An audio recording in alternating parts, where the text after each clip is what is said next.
आपके सामने स्वास्थ्य सप्ताह, इस प्रोजेक्ट श्रृंखला की लड़ी में आज हम बात करेंगे जो हमारे स्वास्थ्य का, हमारी सेहत का सबसे बड़ा दुश्मन है, वो जो हमारे स्वास्थ्य को बर्बाद कर देता है, जो सारे रोगों को जन्म देता है, वो है आस, जिसको आप बहुत करते हो, जिसके बिना आप रहते ही नहीं हो, जिसको आप दूसरों को करने के लिए भी कहते हो, वही आपका शत्रु है, वो है चिंता। चिंता आप स्वयं भी करते हो, औरों को भी करने के लिए कहते हो। अरे तुम चिंता क्यों नहीं करते हो? हर व्यक्ति को मोटिवेट करते हो कि उसको चिंता करनी चाहिए। हमारे पहले के जो बुजुर्ग थे ना, वो तो ये समझाते थे कि चिंता मत करो, और आप बच्चों को ये कहते हो कि तुम चिंता करते रहो। तुम तो कर रहे हो, ऊपर से उनको भी उपदेश दे रहे हो कि तुम क्या करो, चिंता करो। शायद तुम जानते नहीं हो कि ये चिंता का जो तुम उनको सबक दे रहे हो, यही चिंता उनके तन के लिए, उनकी मन के लिए, उनकी आत्मा के लिए शत्रु का काम करती है। चिंता आपके स्वस्थ शरीर की नींव अगर है तो वो है आपका शांत मन, प्रसन्न मन। आपके रोगी शरीर की जो नींव है वो है आपका चिंताग्रस्त मन। जब आपके मन में उथल-पुथल है, जब आपके मन में चिंता बसी हुई है, उस समय आपका जो मन है वह उस चिंता की वजह से आप अगर दवाइयां भी लेंगे ना, वो भी बेअसर हो जाएगी। जिस समय आपका मन शांत है, जिस समय आपका मन चिंता से रहित है, ऐसे समय में बिना दवाई के, बिना किसी भी मल्टीविटामिन के आपका शरीर बहुत ही स्वस्थ, बहुत ही ताकतवर और बहुत ही निरोगी रहेगा। आपके मन आपके शरीर को प्रभावित करता है। कैसा मन है आपका? इसलिए शरीर को मत कहिए मेरा शरीर ऐसा है, वैसा है, रोग है, बीमारी है, क्या करें? अपने मन की परीक्षा कीजिए, मन को बदलिए, मन को मोड़ दीजिए। मन ही अगर शांत नहीं है तो सारे टॉक्सिन उस मन के उस शरीर में प्रवेश करते हैं। मन ही अगर शांत है जब, तो वो मन की शांति की तरंगें आपके शरीर को स्वस्थ बना दिया करती है। ऐसा मन जो चिंताग्रस्त है वो आपके स्वास्थ्य के लिए शत्रु है, आपकी आत्मा के लिए शत्रु है, जो आपके शरीर को खोखला कर देता है। चिंता क्या है? चिंता तो दीमक है, जैसे दीमक लकड़ी को खोखला कर देती है, ऐसे ही जो चिंता है वो आपके स्वास्थ्य को खोखला करके रख देती है, आपकी बुद्धि को खोखला कर देती है और आपके तन को भी खोखला कर देती है। और मानसिक अदृश्य ज्वाला है चिंता, अदृश्य ज्वाला, ऐसी ज्वाला जो आपके शरीर के हर अंग तक अपनी आंच को पहुंचाती है। जैसे आग में जल के सब कुछ राख होता है, उसी प्रकार इस चिंता की आग में आपका स्वास्थ्य, आपकी शांति और आपकी आत्मा के साथ कर्म वो सारे जल करके राख हो जाया करते हैं। इसलिए चिंता को शत्रु कहा गया है। चिंता चिता समान है, चिंता चिता के समान होती है। पहले चिंता आती है और वो व्यक्ति को चिता के काबल बना करके चली जाती है। जब भी चाहते हो कि जीवन से पहले और उम्र से पहले मेरी चिता ना सड़े, तो चिंता को छोड़ना होगा। आज आप कहते हो कि व्यक्ति की उम्र जो है वो बहुत कम रहती है। आज लोग आपको छोटी उम्र में जाते हुए दिख रहे हैं, हार्ट फेल हो रहे हैं, उनके कारण अगर कोई है तो वही चिंताग्रस्त मन है, ये जो चिंता करते चले जाते हो। वही चिंता आपकी उम्र को कम करती है। आज का चिकित्सा विज्ञान, मनोविज्ञान और अध्यात्म विज्ञान ने ये बात बिल्कुल क्लियर कर दी है। इस बात को उन्होंने साफ साफ शब्दों में कह दिया है कि आपके स्वस्थ शरीर का आधार आपका स्वस्थ मन है और आपके रोगी शरीर का आधार आपका रोगी मन है। यह सारे चिकित्सा जगत ने क्लियर की है। सारे रोग आपके मन से पैदा हो जाते हैं। पहले अपने आप में कोई रोग रहने नहीं आता। जितने भी रोग आए हैं वो आपके मन से आए हैं। वो चाहे पूरे के आपने मन से किया है, चाहे वर्तमान में आए, चाहे भविष्य में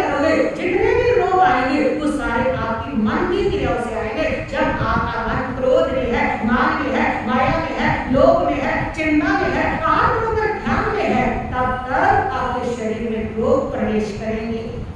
जिसका मन जितना सदा हुआ है, शांत है, प्रसन्न है, वो उतना ही स्वस्थ है। आज भी जो लोग लंबी उम्र जी रहे हैं ना, वो वही लोग हैं जो कहते हैं हमने कभी चिंता नहीं की। हमने इसको स्वीकार किया है कि प्रभु जिसने तेरी रजा उसने मुझको मजा, जिसने ये सूत्र बना लिया उसकी चिंता अपने आप समाप्त हो जाती है। वही लोग हैं। आज चिकित्सा विज्ञान कहती है, साइंस कहती है कि आपके शरीर में 70% जो बीमारियां हैं वो चिंता के कारण है। विज्ञान कह रहा है कि जब आप चिंताग्रस्त होते हो, किसी चीज की चिंता करते हो, आपके शरीर में कार्टिसोल स्ट्रेस हार्मोन जो होता है वो रिलीज होता है, वो बनता है। और उससे फिर क्या होता है? उससे आपका ब्लड प्रेशर बढ़ेगा, उससे आपका हार्ट रेट तेज हो जाएगी और आपका शुगर लेवल अनियंत्रित हो जाएगा। जब ये हार्मोन कार्टिसोल आपके बनता है, और ये शरीर में क्या बनता है? जब जब आप चिंता करते हो तब यही हार्मोन आपकी बॉडी में आ जाता है। चिंता करने से ही आपके गैस, एसिडिटी, कब्ज जैसी जो बीमारियां हैं वो सारी चिंता से ही बनती है। इसलिए आप बजाय गैस की दवाई लेने के चिंता ही छोड़ दीजिए ना, ध्यान कीजिए, मन को शांत कीजिए, कोई एसिडिटी गैस नहीं बनेगी। पहले हमारे बुजुर्ग शांत चित्त वाले होते थे, इसलिए उनको गैस एसिडिटी की प्रॉब्लम नहीं हुआ करती थी। आज हर किसी को, बच्चे को, क्योंकि सारे चिंताग्रस्त हैं, हर पल चिंता कर रही है। इसी वजह से ये गैस, एसिडिटी, कब्ज ये चिंता की देन है, ना कि आपकी शरीर की देन है। और चिंता करने से आपकी इम्यूनिटी पावर वीक होती है, ये आज की साइंस कह रही है। आपका शरीर कमजोर होता है, रोगों से लड़ने की शक्ति उसके अंदर कम हो जाती है। जब आप चिंता करते हो तो कितने मल्टीविटामिन खाओ, अगर चिंता कर रहे हो कोई भी मल्टीविटामिन आपकी इम्यूनिटी पावर को बढ़ा नहीं सकेगा। जो लोग शांत चित्त जीते हैं उनकी इम्यूनिटी इतनी मजबूत होती है, इतनी मजबूत होती है कि कोरोना जैसा भी उनके ऊपर असर नहीं करता है, उसके ऊपर कोई बीमारी असर नहीं करती। इसलिए अपने चित्त के ऊपर ध्यान दो, चिंताग्रस्त चित्त को शांत बनाना सीखो। यही उसकी जड़ है, यही उसका मूल है, आपके सारे रोगों का, आपकी सारी बीमारियों का, आपके सारे पापों का। ये तो साइंस कह रही है। और अध्यात्म क्या कहता है? अध्यात्म कहता है जो चिंता है वो पाप है, जो चिंता है वो कर्म बंधन का हेतु है। भगवान महावीर स्वामी ने 4 प्रकार के ध्यान बताए हैं: आर्त ध्यान, रोदक ध्यान, धर्म ध्यान और शुक्ल ध्यान। पहले के 2 ध्यान बुरे हैं, आर्त ध्यान, रोदक ध्यान। पीछे के 2 ध्यान अच्छे हैं। पहले के 2 ध्यान पाप हैं, कर्मों का बंध करते हैं और आपकी गति को बिगाड़ते हैं। पीछे के 2 ध्यान अच्छे हैं, आपके कर्मों को तोड़ते हैं और आपकी गति को सुधारते हैं। पहले के 2 ध्यान आर्त ध्यान। आर्त ध्यान किसको कहते हैं? चिंता करना, हर समय चिंताग्रस्त रहना, ये ना हो जाए, वो ना हो जाए, ऐसा ना हो जाए, वैसा ना हो जाए। ये चिंता करने से आप ध्यान होता है और आप ध्यान पाप में आता है, गति बिगड़ती है, कर्म का आश्रय आता है। इसलिए चिंता पाप है। चिंता कर्मों को खींच कर ले जाती है, चिंता आपकी आत्मा को भारी बनाती है। अध्यात्म कहते हैं, महावीर कहते हैं कि जिस प्रकार हिंसा पाप है, जिस प्रकार झूठ पाप है, जिस प्रकार क्रोध पाप है, उसी प्रकार चिंता भी पाप है। इसलिए जब आप चिंता करते हो तो समझ लो कि पाप का खाता खोल के बैठे हो, और 24 घंटे में चिंता चल रही है तो 24 घंटे पाप का खाता भी चालू है। चिंता को छोड़िए, मन को स्वस्थ शांत रखिए ताकि पाप का खाता बंद हो और पुण्य का खाता चालू हो जाए। एक बार भगवान ने किसी व्यक्ति से पूछा कि तू इतना दुखी क्यों रहता है? उसने कहा, क्या करूं प्रभु जी, चिंता ही इतनी है। भगवान ने कहा कि जब तेरा जन्म हुआ था तब कोई प्लान नहीं था, तब भी सब कुछ हो गया ना, फिर अब क्यों घबरा रहा है? जन्म के समय कोई प्लान किया था? कैसे जन्म होगा, कैसे जीवन चलेगा? बिना प्लान किया है। कोई प्लान किया आपके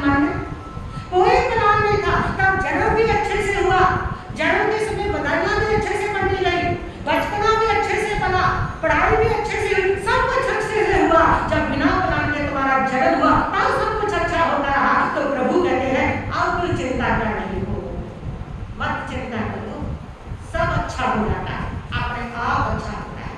चिंता एक ऐसा जाल है मकड़ी के समान, मकड़ी उस जाल को बुनती है, पूरी फंस जाती है, निकलना मुश्किल हो जाता है।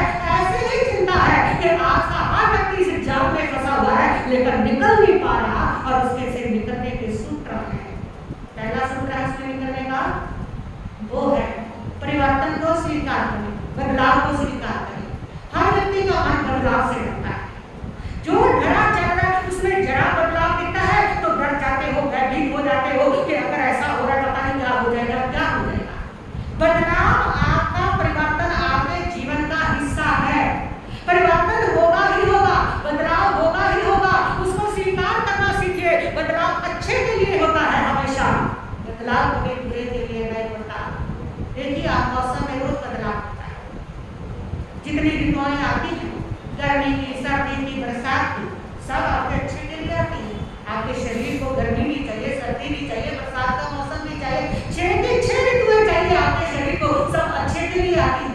गर्मी में गर्मी की फसलें होती है, सर्दी में सर्दी की फसलें होती है, बरसात ऋतु में उसकी होती है, सभी अच्छे के लिए होती है। बदलाव कभी बुरा नहीं होता, बदलाव हमेशा अच्छे के लिए होता है। आपके शरीर पे भी कितने बदलाव आते हैं, दिन आता है, रात आती है, कितने बदलाव प्रकृति में देख लीजिए, कितना बदलाव है। दिन भी अच्छे के लिए है, आप काम करते हो, रात आया है, उसका बदलाव हुआ है, तो वो भी अच्छे के लिए है कि आपका विश्राम होता है।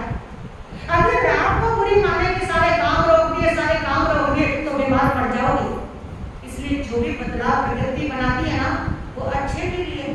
तो जिंदगी में भी अगर बदलाव आ गए हैं तो उस परिवर्तन को बोझ मत मानिए, उस परिवर्तन से सीख लीजिए, उस परिवर्तन से शिक्षा लीजिए। वह जो परिवर्तन है आपके किसी अच्छे के लिए हुआ है, वो बदलाव अच्छे के लिए आया है। जब बदलाव से डरोगे तो चिंताग्रस्त हो जाओगे, और जब बदलाव को स्वीकार करोगे, ये बदलाव प्रकृति का नियम है, ये हर व्यक्ति के जीवन में होना है। जब आप इसको स्वीकार करोगे तो आपकी चिंता अपने आप समाप्त हो जाएगी। एक बार एक बैल कुएं में गिर गया, किसान का बैल था, कुएं में गिरा तो किसान ने झांक करके देखा, कुआं तो बहुत गहरा है और उसमें बैल गिरा है, निकाल नहीं सकता, किसी भी तरीके से निकल नहीं सकता है। अब जो बैल है वो छटपटा रहा है निकलने के लिए, लेकिन किसान ने ठान लिया कि अब ये निकल तो नहीं सकता, मेरा तो दूसरा बैल कभी ना गिरे, इसलिए इस कुएं को तो भर दूं। अब ये तो बेचारा जो होना था हो गया, मुझे कुएं को भर देना चाहिए। और किसान ने मिट्टी डाल कर इस कुएं को भरना शुरू कर दिया, और वो बैल और घबरा गया। एक तो पहले ठंडे में ऊपर से मिट्टी गिरने लगी, और जब वो घबराया तो फिर उसने सोचा कि मुझे हार तो नहीं मारनी चाहिए। वो मिट्टी पे अपने हाथ पांव चलाता गया, चलाता गया, चलाता गया, मिट्टी गिरती गई, वो चलाता गया। वो इस बदलाव से घबराया नहीं, बदलाव बहुत खतरनाक आया है कि वो गिरा है और ऊपर से क्या कर रही है, मिट्टी गिर रही है। कितना बड़ा बदलाव है। अच्छे भली जिंदगी में कुएं में गिर गया और उसके बाद भी बदलाव नहीं रुक रहा कि ऊपर से मिट्टी गिरनी शुरू होगी, लेकिन वो घबराया नहीं, वो पैरों को मारता नहीं, और मिट्टी नीचे छटती थी उसके ऊपर से नीचे और उसके ऊपर, ऐसे करते करते जब तक ऊपर कुआं भरा ना तो पूरा बैल ऊपर आ गया और छलांग मार करके बाहर निकल गया। इसी प्रकार हर बदलाव को बोझ मत मानो, हर बदलाव को सीढ़ी बनाओ तरक्की करने के लिए, ऊपर चढ़ने के लिए। बदलाव जो भी आया है वो तुम्हें डराने के लिए नहीं आया, बदलाव स्वीकार करो, हर बदलाव तुम्हारे लिए अच्छा है।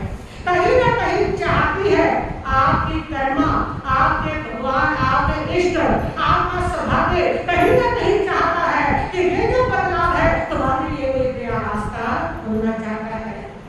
अब तुम्हारे लिए जो बासी हो गया है, तब जिसने भी सामने निकलने वाला अब उसको समाप्त करना चाहता है। आपके शरीर में बदलाव आया, बुढ़ापा आया, अब उस बुढ़ापे में कुछ सार नहीं निकलने वाला, काम ऋतु का बदलाव आता है, उसको समाप्त करके फिर आपको एक नया शरीर दे दिया जाता है। इसलिए जब भी जीवन में बदलाव आते हैं, मोड़ आते हैं, दुर्घटनाएं होती है, असफलताएं होती है, उस समय घबराइए मत। वो जो भी होता है ना वो सब अच्छे के लिए होता है। हमेशा एक सूत्र जीवन में धारण करें, जो होता है अच्छे के लिए होता है, जो हुआ वो अच्छे के लिए हुआ, जो होगा वो अच्छे के लिए होगा। तो चिंता किस बात की, जो होता है अच्छे के लिए होता है। हम नहीं समझते उन रहस्यों को, हमें नहीं पता उन कर्म के रहस्यों को, हमें नहीं पता प्रकृति क्या रहस्य छिपा करके बैठी है, लेकिन इतना जरूर है जो होता है वो अच्छे के लिए होता है। इसलिए चिंता मत कीजिए, जो होता है उसको होने दीजिए, उसको पकड़िए मत, उसको रोइए मत कि अपनी समझदारी से इसको रोक लूं, यही अच्छा है जिसको मैं अच्छा मान करके बैठा हूं। नहीं, कुछ और अच्छा हो सकता है, जो अभी आपको बुरा लग रहा है उसमें कुछ अच्छा छुपा हुआ हो सकता है। इसलिए जो होता है उसको होने दीजिए, रोकिए मत उसको। कहते हैं कि अकबर और बीरबल बैठे हुए थे सभा में, और भी बहुत सारे मंत्री बैठे थे। अकबर ने आकर के सभा में आज कहा कि आज सुबह में तरबूज काट रहा था, मेरी उंगली पे लग गया चाकू और बहुत दर्द हो रहा है, बहुत पेन हो रहा है, बहुत बुरा हुआ, बहुत बुरा हुआ। सभी मंत्रियों ने कहा राजन बहुत बुरा हुआ, आपकी उंगली कट गई, दर्द हो रहा है, बहुत बुरा हुआ। बीरबल चुप। राजा अकबर ने कहा बीरबल तुम नहीं कुछ बोल रहे? बीरबल ने कहा कि महाराज क्या बोलूं, मेरे तो जीवन का सूत्र यही है कि जो भी होता अच्छा होता है, और जो हुआ वो अच्छा हुआ। आपकी उंगली कटी अच्छा हुआ। अकबर ने कहा कभी तो अकल से बात कर लेकर, ये ठीक है वो होता है वो अच्छे के लिए होता है, लेकिन हर बात नहीं अच्छा होता है। मेरी उंगली काटी, उसमें दर्द हो रहा है, अब तू इसमें अकल लगा ले, इसमें कौन सा अच्छा हो गया? उसने कहा महाराज ये उसके रहस्यों को हम नहीं समझ सकते, लेकिन वो जो दर्द भी देता है ना किसी अच्छे के लिए देता है, मैं इतना जानता हूँ, इसलिए जो होता है वो अच्छे के लिए होता है। राजा को गुस्सा आया कि अपनी जिद नहीं छोड़ता, मेरे दर्द को तो अच्छा बताता है, चल जा जेल में। और राजा ने बीरबल को पकड़ के जेल में डाल दिया। क्रोध तो आया हुआ था, खुद घोड़ा लेकर के सैर के लिए निकल गया। क्रोध इंसान की बुद्धि को मार देता है, क्रोध व्यक्ति का विवेक नहीं रहता, उसको होश नहीं रहता, वो सही निर्णय नहीं ले पाता, क्रोध उसको भ्रमित करता है, क्रोध दुख देता है, क्रोध नरक देता है। और यही हुआ, क्रोध ने वो रास्ता भूल गया। जंगलों में कहते हैं अकबर साथ कोई क्रोध में किसी को लेके नहीं चलता है, क्रोध में बिल्कुल अकेला पड़ जाता है, क्रोध में अपने भी प्राण लगने लग जाते हैं। क्रोध चीज ही ऐसी है, और वो भी अकेला, नितांत अकेला। आगे जाकर के कुछ आदिवासियों ने उस राजा को पकड़ लिया, पकड़ करके वो अपने राजपुरोहित के पास, अपने राजा के पास लेके आए कि राजन आपको ऐसा व्यक्ति चाहिए था जिसके 32 लक्षण हो शरीर में, उसकी बलि देनी है। ये व्यक्ति पकड़ के लाए हैं, पूरे 32 लक्षण है इसके शरीर में, इसकी बलि दी जा सकती है। राजा पुरोहित के पास ले गया, पुरोहित ने उसको देखा 32 लक्षण है, इसकी बलि दी जा सकती है। बलि के लिए उसको बांध करके खड़ा किया हुआ है, तभी पुरोहित की नजर गई उसकी कटी हुई उंगली पर पुरोहित ने कहा कि नहीं नहीं, इसकी बलि नहीं दी जा सकती। क्यों? क्योंकि इसका अंग कटा हुआ है, इसकी उंगली कटी हुई है, ये खंडित है, खंडित चीज की कभी बलि नहीं होती है, इसलिए इसको छोड़ दिया जाए। और राजा को छोड़ दिया गया। राजा ने कहा कि बड़ी बात तो सही, जो होता है वो अच्छे के लिए होता है। ये उंगली कटी, मैं सोच रहा था इतना दर्द है, क्या अच्छा है इसमें, लेकिन आज पता चला अगर ये उंगली ना कटी होती आज बलि चढ़ा देनी थी मेरी। इस दर्द ने ही मेरे को क्या कर दिया, जीवन दे दिया। जो होता है वो अच्छे के लिए होता है, सही है बिल्कुल। तो और वो बड़ा प्रसन्न है, सीधा आया बीरबल के पास, धन्यवाद दिया उसको और कहा कि बीरबल ये तो सूत्र समझ आया, जो होता है अच्छे के लिए होता है, पर वो मेरे मामले में नहीं, मेरी उंगली कटी, मुझे दर्द मिला वो अच्छे के लिए मिला कि मेरी बलि कटी, लेकर तुझे जेल मिली, तेरे लिए क्या अच्छा हुआ? बीरबल ने कहा महाराज जेल मिली तो मेरे लिए भी अच्छी हुई, वो कैसे? बीरबल ने कहा कि अगर मुझे जेल में तुम ना डालते तो साथ लेके जाना था, तुम्हारी तो उंगली कटी थी, तुम तो बच जाते, लेकिन मुझे बलि पर चढ़ा दिया जाता। इसलिए जो जेल हुई है वो भी किसके लिए हुई है? अच्छे के लिए हुई है, जो होता है अच्छे के लिए होता है। अभी आपने देखा था ना अहमदाबाद प्लेन क्रैश हुआ था, उस प्लेन क्रैश में एक लड़की जिसकी 10 मिनट लेट होने के कारण वो फ्लाइट कैंसिल हो गई, वो पहुंच नहीं सकी। उसको बहुत दुख हुआ, बहुत तकलीफ थी, बहुत दर्द थी कि मेरी लंदन की फ्लाइट क्या होगी, सिर्फ 10 मिनट के लिए कैंसिल होगी। वो अपनी किस्मत को कोस रही थी, अपने भाग्य को कोस रही थी। कैसा दुर्भाग्य आके सामने खड़ा हो गया कि 10 मिनट की वेट के लिए मेरी ट्रेन क्या होगी, कैंसिल होगी। लेकिन जब प्लेन क्रैश हुआ और सब उसमें मर गए, तब उसने कहा कि ये क्या हुआ, मेरा सौभाग्य था, अच्छा। तो उस समय उसको दर्द था, लेकिन वही दर्द बाद में किसमें हुआ, सौभाग्य अच्छे के लिए होता है, जो भी होता है अच्छे के लिए होता है। इसलिए चिंता मत कीजिए। अगर आपके साथ कुछ गलत हुआ है, कोई दर्द आया है, कोई तकलीफ आई है, कोई असफलता मिली है, तो चिंता मत कीजिए, बल्कि ये कहिए कि जो होता है अच्छे के लिए होता है। चिंता का आज आपका सबसे बड़ा जो कारण है ना, वो कारण है आपका प्रदर्शन, आपकी तुलना, आपकी अपेक्षाएं। जितनी जीवन में जो रखोगे उतनी चिंता जीवन में बढ़ती चली जाएगी। प्रदर्शन जो है नहीं उसको दिखाना, मैं अमीर हूँ, मैं ऐसा हूँ, मैं वैसा हूँ, और वो सारा प्रदर्शन आज आपका चल रहा है। शादी पर अगर आपके पास करोड़ रुपया लगाने को नहीं है तो भी लगाते हो, ताकि दुनिया देखे कि पड़ोसी ने इतना खर्च किया तो मैंने भी इतना खर्च किया है। आपके पास गाड़ी लेने की हिम्मत नहीं तो भी लौट के लेते हो कि आपके पड़ोसी जान ले कि गाड़ी आपके पास भी है। आपके पास अगर मकान बनाने की हिम्मत नहीं तो भी लग्जरी बनाने की कोशिश करते, लोन लेकर के, कर्जा लेकर के, ताकि पड़ोसी से कम तुम्हारी हवेली, तुम्हारी कोठी ना लगे। दिखावा, आज दिखावे नहीं बन रहे। कहते हैं कि एक बार एक सेठानी ने 5,000 का नया चूड़ा पहना था। उसके सुंदर से चूड़े को देखा के सारी बहनें आ रही थी, पूछ रही थी चूड़ा बड़ा सुंदर है, कितने का लिया, कहाँ से मिला? चूड़ा बड़ा सुंदर है, कितने का लिया, कहाँ से मिला? और सेठानी बड़े गर्व से बता रही थी। उसको देखा के उसके काम वाले के मन में आया कि मेरे पास भी ऐसा चूड़ा होना चाहिए, मेरे को भी सब पूछेगी। कितना गौरव महसूस होता है कि सब आकर के प्रशंसा करें मेरी और पूछे मुझसे कहाँ से लिया, कितने में मिला, कितना गौरव फील होता है, मुझे भी होगा। और उसने घर जाके अपने पति से कहा कि सेठानी कैसा चूड़ा चाहिए, 5,000।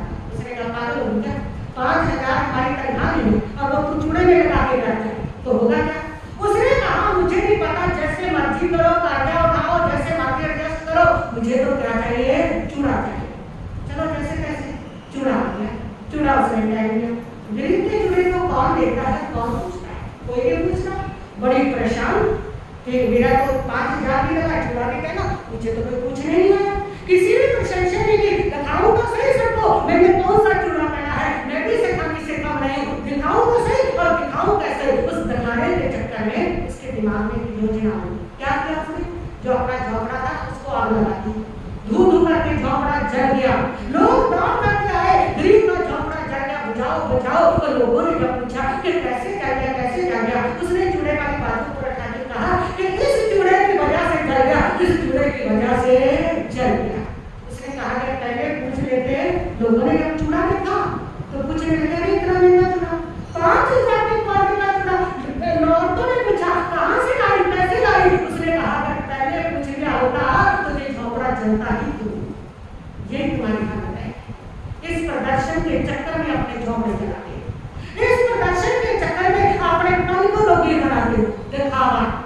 दूसरा है तुलना, दूसरे से तुलना करनी। फिर अपेक्षाएं, बहुत ज्यादा उम्मीदें पार करके रखनी, पर अपेक्षाएं कभी किसी की पूरी नहीं होती। जब अपेक्षाएं पूरी नहीं होती तो क्या करते हो, चिंता करते हो। पुत्र से अपेक्षा के बुढ़ापे में सेवा करे, आज्ञाकारी बने, वो नहीं बना तो क्या होगी, चिंता होगी। जितनी अपेक्षा किसी से रखोगे कि उसको मेरी सेवा करनी चाहिए, उसको मेरी केयर करनी चाहिए, उसको ध्यान देना चाहिए, जितनी अपेक्षा रखोगे, वही ये दुनिया है, ये दुनिया किसी की अपेक्षा पूरी नहीं करती है, उतने ही चिंताग्रस्त होते चले जाओगे। इसलिए अपेक्षाएं करनी छोड़ दो, छोड़ दो और शिकायत मत करो। जीवन में सीख लो। हाँ, जीवन में जितनी बार दुख करना, जीवन में जितनी बार असफलता आई आपके जीवन में, जब जब आपका मोड़ में बदलाव आया, जीवन का मोड़ में, उस समय आप शिकायत मत करो। अपनी किस्मत से, अपने भगवान से, अपने परिवार से शिकायत मत करो, बल्कि उन घटनाओं से सीख लो। कहते हैं एडिसन, थॉमस एडिसन, उनकी प्रयोगशाला में एक बार आग लगी, सारे रिकॉर्ड, सारे जो प्रयोग कर रहे थे उसमें जल गए। जब जल गए तो उसने कहा कि प्रभु धन्यवाद आपका, सारी गलतियां भी उस रिकॉर्ड में जल गई, अब नए सिरे से फिर बढ़िया बढ़िया क्या करूंगा, शुरू करूंगा। शिकायत नहीं, सीख ली।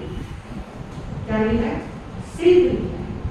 एक विद्यार्थी जब अपनी क्लास में फेल हो गया तो उसने फिर संकल्प लिया कि ताने मिल रहे हैं, मुझे फेल हो गया हूँ, लेकिन आज के बाद इन तानों को मैं बदल के रखूंगा, मैं टॉप करूंगा। मेहनत की पर अगली बार वो क्या आया, टॉप नहीं आया।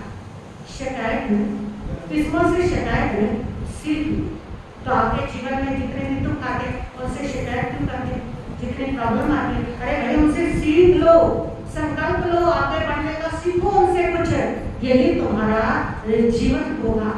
और जीवन में दुख भी आते हैं, तकलीफें भी आती हैं, गम भी आते हैं, क्योंकि जीवन मिला जुला होता है।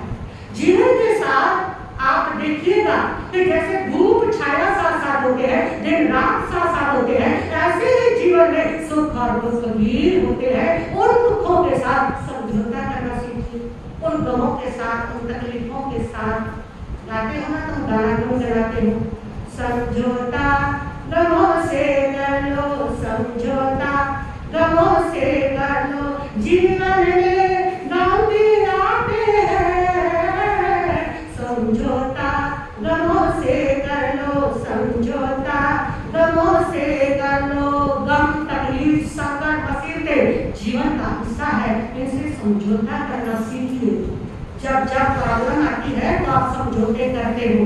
इसी प्रकार जितने भी जीवन में संकट है, उन संकटों के साथ, उन दुखों के साथ भी समझौते का हाथ बढ़ाइए। समझौते का हाथ बढ़ाओगे तो वही दुख, वही तकलीफें और वही प्रॉब्लम तुम्हारी कम हो जाएगी।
श्रमण भगवान महावीर स्वामी की, चमत्कारी महापुरुषी रूपचंदी महाराज की, श्रमण सिंह महामंत्री पूज्य गुरुदेव श्री सौभाग्यमणि जी महाराज की, श्रमी श्रेष्ठ महान साकी श्री मोहन कवरती महाराज की, तपाचार्य गुरु माता श्री हेमकुवरती महाराज की, विश्व के सभी महान पुरुषों की। आज इस आश्रम भवन के अंदर आप सब लोगों का हार्दिक अभिनंदन स्वागत। जैसे कि ड्यूटी लगाई थी कल अंग्रेज भैया की, और ये जो भी काम देते हैं 100% करते हैं और उसका रिजल्ट भी 100% आता है। और ऐसे ही बहन रचना जी की और ओम प्रकाश जी जो कि तन मन और धन से सर्वात्मा समर्पित हैं इस संस्था के प्रति। और विशेष रूप से मैं बताना चाहती हूँ कि आज हमारे जैन साकी हेमकुवर रेस्क्यू सोसाइटी के यूके के प्रधान माननीय रमेश जी कारी वो भी आज की सभा के अंदर उपस्थित हुए हैं, चाहेंगे कि समय निकालेंगे। मैं समझती हूँ कि सुबह सुबह जो समय को सबको निकालना बहुत मुश्किल होता है, बहनों को भी भाइयों को भी बहुत सुबह सुबह के काम होते हैं, लेकिन ये भी दिनचर्या का एक अंग बनाना है कि सत्संग करना।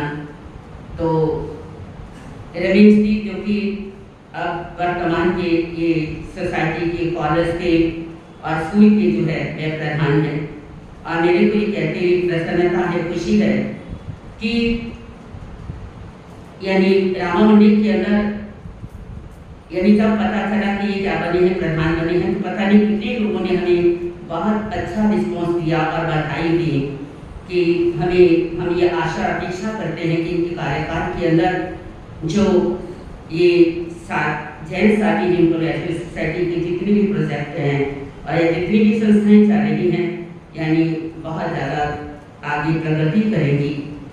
और आप सबके लिए पुनः पुनः मंगल कामना। और आज मैं आपको पाठ अभी सुना रही हूँ, एक तो सुना रही हूँ क्योंकि आपके जीवन में उपसर्ग न आए, संकट न आए, और दूसरा आपके ऊपर रक्षा सुरक्षा कवच जो है वह कर रही हूँ कि आप सेफ रहें। तो पाठ सुनेंगे बहुत श्रद्धा भक्ति और प्रेम के साथ, और उसके बाद आप सभी लोग जो है वो प्रसाद भी लेके जाएंगे। अंग्रेज भैया कह रहे थे कि क्या मैं प्रसाद बांट सकता हूँ, मैं क्यों नहीं बांट सकते, यानी आप बांटना चाहते हैं तो जरूर क्या बांट सकते हैं। तो जो है वो प्रसाद भी लेके जाएंगे, उनकी ओर से प्रार्थना है। नमो हरिहंताय नमो सिद्धाय नमो आयर्याय नमो छायाय नमो रोहि ससाउनम ईसो पंच नमो कारो सपा अनासनो गान सपे सिंह परमो हरि मंगलम ओ सधरन पासम पासम अंदानि कंगनुकम ईसरि सिनिनासन मंगल कलान आवासन बी सात निमंतम कंठी धारी जो सिरम तस्कहर कुमारी कुठ जरा जंती कुसामम चिकौ दूरी मंतो इतना हुई बोकरो नतरी सुई जीवा पंचन लोगन दोस्मति हृदय चिंतामणि का पाई बापी पवंती अलिघिनम जिया एरा मरंथान ये संतु मायस प्रतिगण प्रेम ये काने तिज बोहिं कवि भरि पाल चिंतन और चिंतामणि पार्श्वनाथ भगवान की भगवान सर्वख्यात मंत्र यंत्र छुपदम पद्माकचोई यद्यतर बाबा महागोपी मंगल पद्मा सरकारन कवचन नंदी को उदय देते राज्य देता ससर अचानक प्रकाशित उत्तर रातन खसदी नहीं इंगिन के सखी नाम चंदन के ओम परमनिन में श्री अंशुचंदन के श्री पद्मावती शक्ति देवता नमने आनिदान करते सत्य को करो देखना मनुष्य करो तो देते जोंदा ओम ग्रीन विश्व ओम पद्माविन श्री पद्मदात पंचमी बना नित्य संबंधी अधिकरण का जो निश्चित कथा श्री देवजनता के प्रकाश से ब्रह्मंडली गुणानी मंडल पासनिनासी और गंगासी रक्षसे प्रदानसे मंचिप्र सदा इदम तो करते जानाति के मंत्र का आवाज निशाने के रूप में तो ताके मंदरेश मान कवि समान सनातन से संगत समतल नंदिना का समतल प्रकाश में हम तरता गली की जन्मदिन का प्रतिबिंब तीसरी रूप से दी जानी बोल पाश पद्मावती की। आज के लिए आप लोगों का नियम खाने पीने की किसी भी वस्तु में से जुठाने छोड़ेंगे, शहद और मक्खन का त्याग कर सकते हैं, दोनों में एक का या दोनों का त्याग कर सकते हैं। और इसके साथ साथ आपको नियम करवा रही हूँ कि वैसे तो इंसान यदि खुला होता है तो उसको सागर जितना पाप लगता है, आपका पाप सागर में कैसे आ सकता है।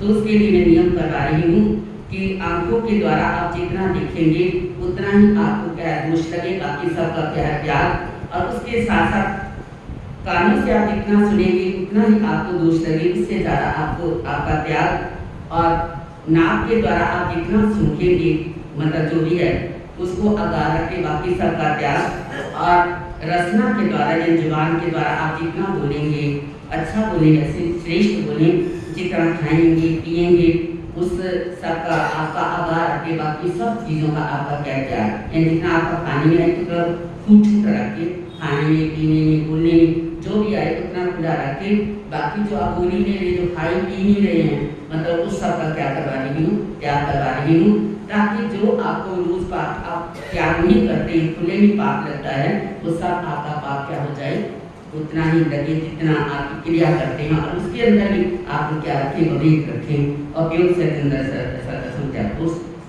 चतारी मंगलम हरिहंता मंगलम सामंगलम सामंगलम केलिकतो मंगलम चतारी गोत्वारी हंता गोत्वा सागोत्मा सागोत्मा केलिकतो मंगलम चतारी शरण पद्यामि नंदेशनं पद्यामि सुदेशनं पद्यामि सावशनं पद्यामि केलिकतो अनुशनं पद्यामि चार शनि करने मंगल करने और नशना कोई होगा जो प्राणी करे आचरण उसका सदा ही